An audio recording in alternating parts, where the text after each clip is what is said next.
Hi, my name is Faris Sabah. Thank you for allowing me to share this recorded message. I was saddened when I learned there was a conflict between the Poetry Witness open mic and a family trip to the East Coast. I was so grateful to Janifa Jahan for creating this forum and for uplifting these voices and these stories. Please allow me to tell you a little bit about my father's story. My father, Mohammed Saeed Sabah, was born in Jaffa, Palestine in 1933. He was the youngest of four siblings and lost his father when he was a baby. They were a tight-knit family that loved and cared for one another. His experience with the Nakba started when he was a teenager. My father and his mother were evacuated on boats. They left their home, their orange groves, and all their belongings with the promise that they would return within a few weeks. They were crowded on the ship, shoulder to shoulder with no room to spare. They didn't even take enough food for the voyage. He was never to return. My father's brothers remained behind to resist and fight as best they could the approaching army. The boats took my father and his mother north to Beirut, where they remained refugees. They received word that the Jewish armies had taken Jaffa and other Palestinian cities, and that return was impossible. They now were part of the 120,000 refugees from Jaffa and over 700,000 Palestinians who fled or were forcibly evicted from their homes. After several destinations in Arab countries, they reached Baghdad, where they reunited with my father's brothers and started their lives over again. Many years later, my brother and I were born in Iraq and remained there until after the beginning of the Iraq-Iran War. Being Palestinian was an integral part of our identities, which carried with it sorrow for being a displaced people and also a sense of hope and resilience.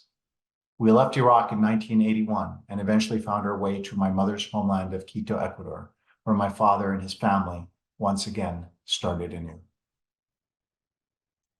My father, Muhammad, passed away in 2017. I think of him often and wrote a free verse poem as a tribute to him. It's inspired by Denise Froman, a poet, writer, performer, and educator. It's called Baba's Accent. My father's accent was a thick tapestry of sounds, layers, and textures. He could roll his R's like a pro, but he had these guttural sounds that sat in his mouth waiting to be unleashed. Ain, rein, ha, qaf. They had nowhere to pop in the smooth sounds of Latino America. You might think he was afraid to speak up, but he could not be silenced. Len yatim iskatuhu. He had spent too many years as a foreigner, as a refugee in other people's lands, trying to fit in, trying to disappear, being called Mike instead of Muhammad. After 9/11, he spent hours in US airports for questioning and harassment every time he came to visit his family. When speaking Arabic, he was poetic. His eyes lit up. إضاءت عينيه. He didn't say yes, he said aywa. He didn't say son, he said habibi. He didn't say thank you after a prepared meal. He said yislamu yadayk, blessing for your hands. His words were wise and slow. He taught me so much. He taught me that a host gives his last meal to his guest, even if the guest is a complete stranger.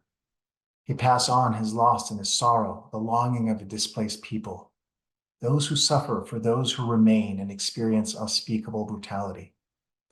His accent was a reminder, an anchor, that in our customs, our memories, our language, we can hold on to our roots. We must stand witness to slow the ravages of time. I would often find Baba in the kitchen. He would only cook one thing, a cake-like dessert called helwe, fenugreek, nigella seeds, semolina.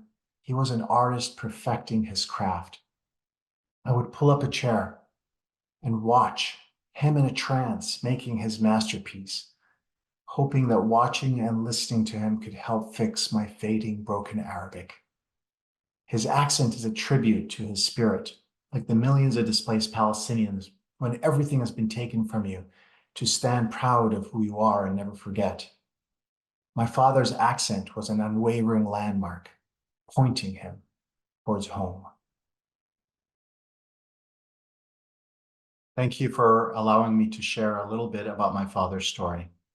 I hope that together we can stand for peace, the release of all hostages, and the end of all violence in Gaza.